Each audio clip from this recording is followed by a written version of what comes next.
Me va a borrar de Facebook. Me va a borrar de Facebook. Porque se cree que las mujeres le dan un proceso emocional y empático al grupo diferente al varón. Así que coincido con vos que la inteligencia hoy es colectiva. Y se ha estudiado esto. Dijimos que el valor más importante que tiene la sociedad mundial hoy es el conocimiento. Les pongo este ejemplo. Yo cuando volví a la Argentina fui a trabajar a Fleni. Era jefe de un área, de mi área de cognitivo, muy importante, tenía 33 años, ya era jefe de un área muy importante, de una clínica muy importante en la Argentina. Pero yo tenía la idea de hacer otra cosa, de estudiar el cerebro en forma ecológica, de unir músicos, economistas, físicos, matemáticos para estudiar el cerebro, que fue el pensamiento que surgió INECO. Y después renuncié a Fleni con esa idea en mente, tuve miles de dificultades, pero renunció mucha gente para trabajar conmigo. Hicimos INECO, este lugar que hoy es grande, tiene INECO Rosario, INECO Chile, vamos a hacer INECO Colombia, INECO Ramos Mejía, también Favaloro, INECO, posiblemente INECO Córdoba.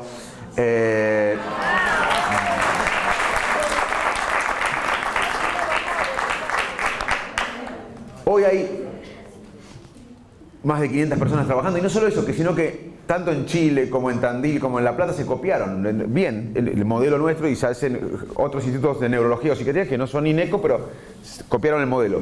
O sea que es una sola idea, dio trabajo a mucha gente, dio desarrollo, repatriamos personas, le dio oportunidades a gente que no trabaja con nosotros pero que copió el modelo. Una idea, si yo hubiese heredado 400 hectáreas de campo en la Patagonia con ovejas de mi abuelo, y la lana valía menos por la fibra sintética, yo con material, el campo y la lana no hubiese crecido tanto como crecí con una idea. Ese es el conocimiento. Ahora, no lo hice solo, lo hice en un equipo. Entonces, el valor del conocimiento es grupal hoy. Y esto se ha estudiado tanto en las ciencias duras como la ingeniería, la matemática, la biología, como en las ciencias humanísticas. La antropología, las ciencias políticas, el conocimiento se genera en equipo. La inteligencia individual se expande en equipo. Y vos me diste este ejemplo de WhatsApp grupal que es clave. También Wikipedia, también Google. Hoy Google, Wikipedia es un trabajo colectivo. Así que trabajen en equipo. Ya no existe más en el mundo un Einstein. Va a ser difícil que aparezca un Einstein individual, un Freud, un Marx.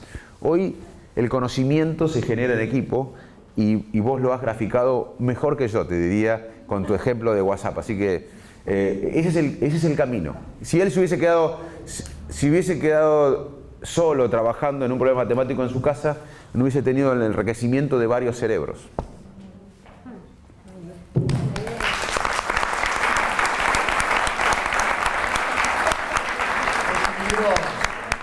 Perdón, ¿y qué más conocimiento en equipo que un gobierno? Que las instituciones. ¿Qué ejemplo? También el ejercicio de un gobierno municipal, provincial o nacional es un ejercicio colectivo. Tiene que haber un líder, pero ¿qué más inteligencia colectiva? Por eso tenemos que hablar de estos temas, porque el mejor ejemplo de una inteligencia colectiva es un gobierno. Un gobierno nacional, provincial, municipal. Es un ejemplo de inteligencia colectiva. Y a largo plazo. Los fundadores de lo que hicieron la escuela pública no vieron a Favaloro egresado en La Plata, se murieron antes. No vieron al padre de él egresado en la secundaria, no vieron a Milstein, no lo vieron. Hicieron un país que no vieron. Nosotros tenemos que empezar a pensar y luchar por un país que no vamos a ver. Eso nos va a relajar un poco. Nosotros no vamos a ver el país que soñamos, pero eso no es importante. Lo importante es luchar por el país que soñamos. Sí, señor.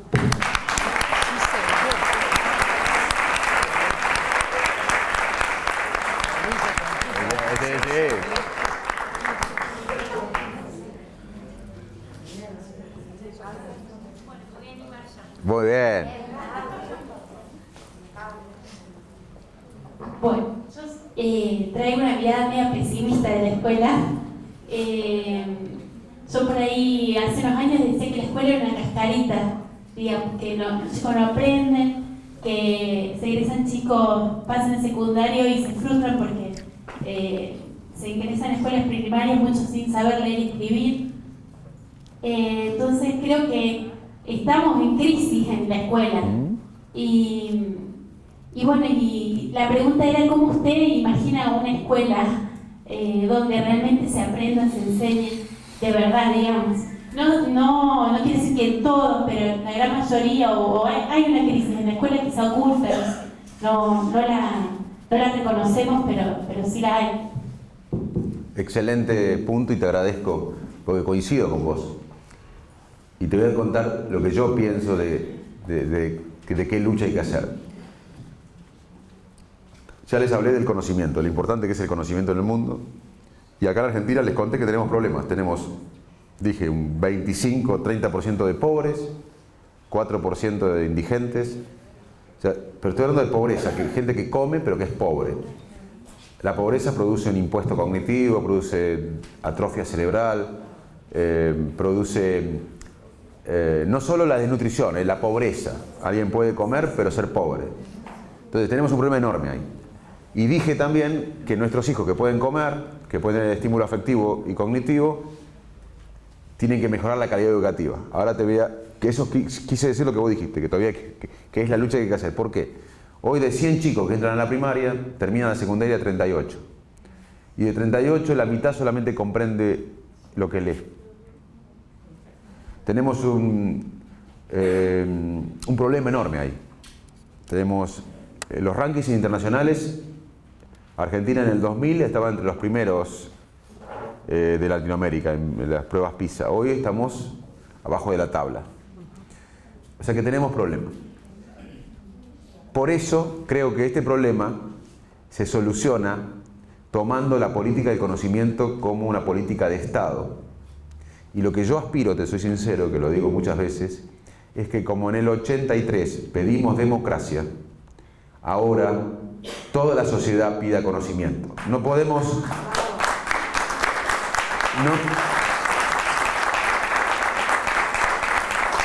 Esa es la lucha que tenemos que tener. Alfonsín encarnó, representó la democracia, pero la sociedad la pidió. En el 83 yo tenía 14, 15 años, me acuerdo que el 90% de los argentinos o más quería vivir en democracia.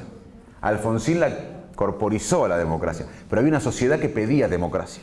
Yo aspiro, y por eso estoy recorriendo el país, pero aspiro a que 10.000 manes hagan esto, es luchar para que la sociedad tome conciencia.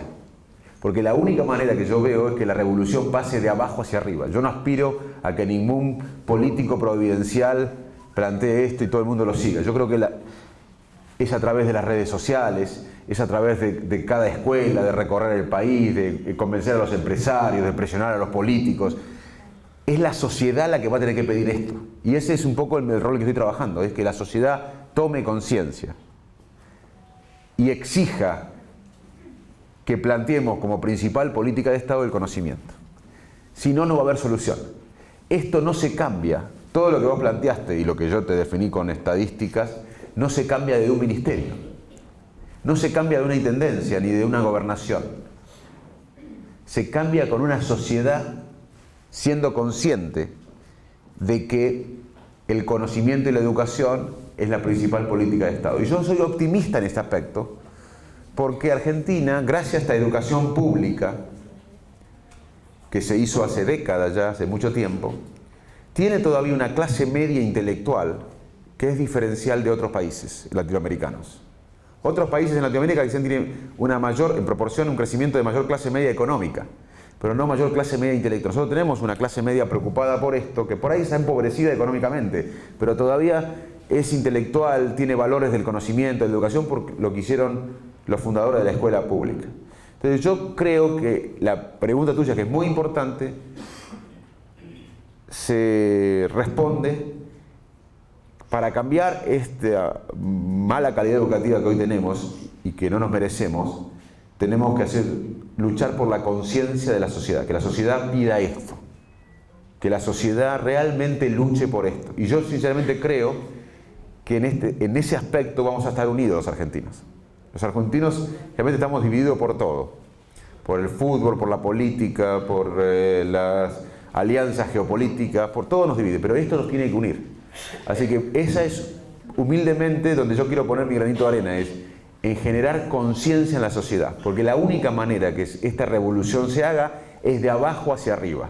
No va a pasar por un ministerio, por un líder político, va a pasar porque la sociedad lo pida. Y yo soy optimista en eso. Nos espera una lucha ardua, pero este es un ejemplo de lo que podemos hacer.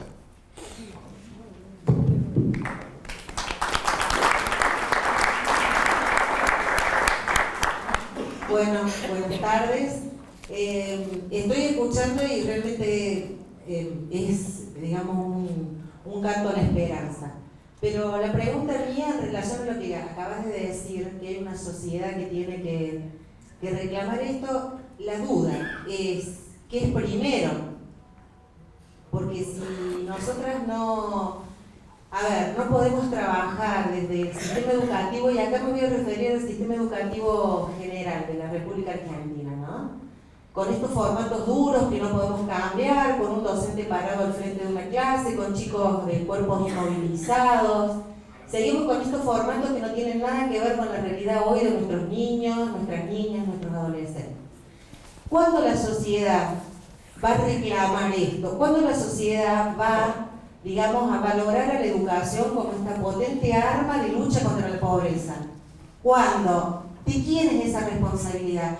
¿Cuándo nosotros como docentes vamos a ponernos en el lugar que nos corresponde y decir, che, esto es responsabilidad nuestra? Porque esta oportunidad que tenemos de estar escuchándote es una oportunidad que no la podíamos perder. Los que tenemos ganas, los que tenemos deseos, los que queremos cambiar, los que tenemos esperanza. Pero ¿cómo se hace? Digo, para multiplicar esto, porque ¿sabés lo que me preocupa? Que los niños nuestros están hoy. ¿Hasta cuándo tienen que esperar? Los de hoy, nosotros somos de jardines maternales, las compañeras de primaria, tienen 2, 3, 4, 5 años. ¿Hasta cuándo? Esta generación de niños que tenemos hoy, la responsabilidad de liberar. ¿Cuándo? Esta es mi preocupación. Bueno, primer punto importante que dijiste es que hay que cambiar el modelo educativo. Y eso es cierto, porque el modelo que tenemos actualmente, no solo en Argentina, en muchas partes del mundo, es un modelo que tiene que ver con la última revolución industrial, donde se hacían autos en serie, donde se hacían heladeras en serie, y el modelo ese requería un docente que explique a 40 personas en serie. De hecho, Sarmiento, que fue un héroe para mí, quiero decir que hay críticas, ¿no? Para mí fue un héroe Sarmiento, pero Sarmiento mismo, el docente entra a la clase, pone en la izquierda el día, está todo como enunciado en forma en serie. Eso hay que cambiarlo, ya no, ese modelo, pero que no solo de Argentina, del mundo hay que cambiarlo. La educación ahora tiene que ser personalizada. Yo sé, digo, bueno, suena imposible, pero yo digo lo que habría que hacer. Es una educación personalizada, una educación que inspire al alumno, que motive, porque el chico se aburre también. Los chicos se aburren.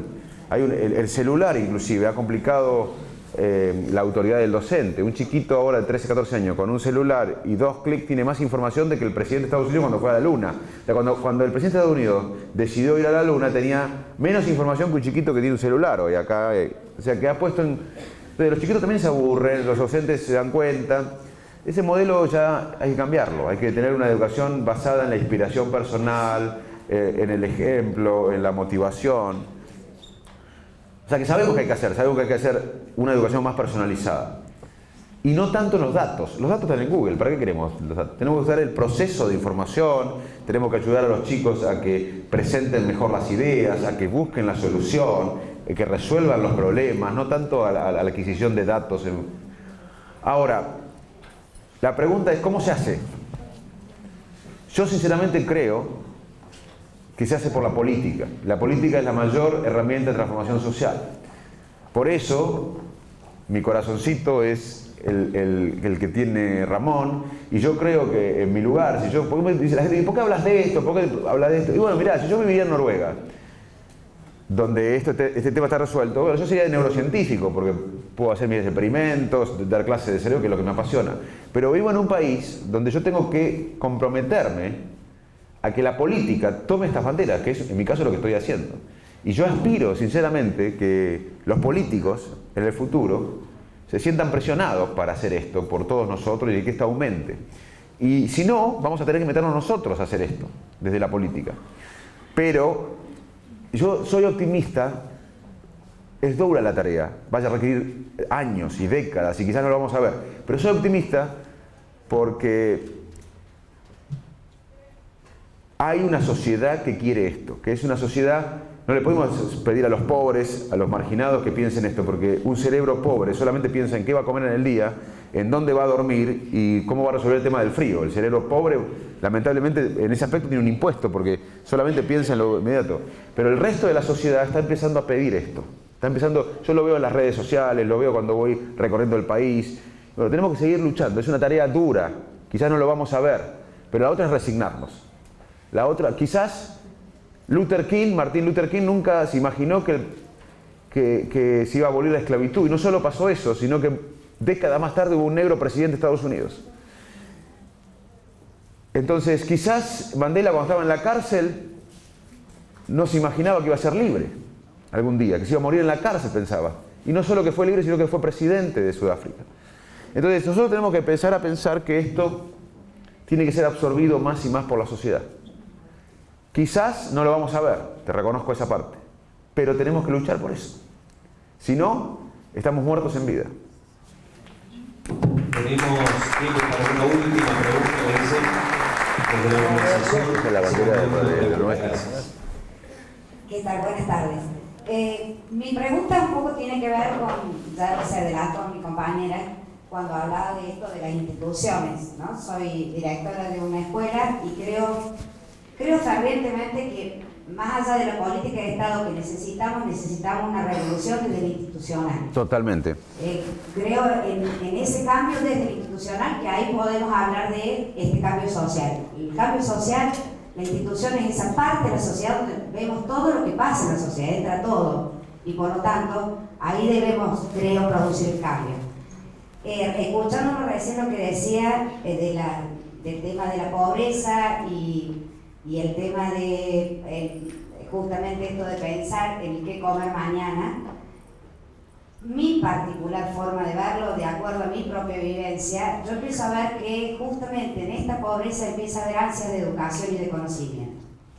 El problema radica en esta parte de la sociedad que cree que esos pobres no pueden dejar de ser pobres nunca. Esa falta de confianza por parte de otra parte de la sociedad. Estoy de acuerdo. Pero hoy por hoy sí están pidiendo conocimiento, nuestros chicos y nuestros padres. Yo escucho decir a los padres, quiero que mi hijo tenga lo que yo no tuve en cuanto a educación. Y creo que eso nos enorgullece como escuelas municipales que vivimos más o menos en esta zona desfavorable, el empezar a notar que sí hay ganas. O sea que creo que si pudiéramos conjugar dos aspectos importantes, y en esto quería preguntarle lo del institucional, que para mí era por ese lado la revolución, y a lo mejor no es así, para mí venía por ese lado, la política de Estado acompañada de este cambio importante institucional que no vemos tanto el accionar colectivo.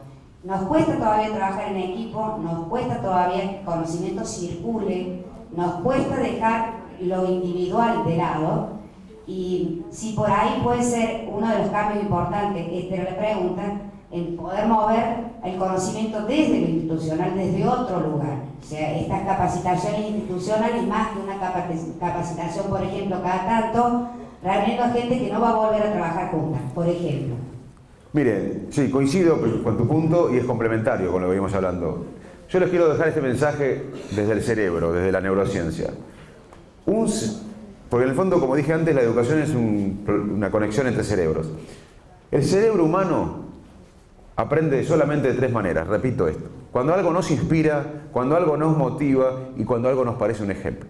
Si ustedes a los alumnos los inspiran, los motivan y son un ejemplo, ya están haciendo en su lugar la revolución que necesitamos. Muchas gracias. Sí, sí. Totalmente de acuerdo con usted. Totalmente de acuerdo.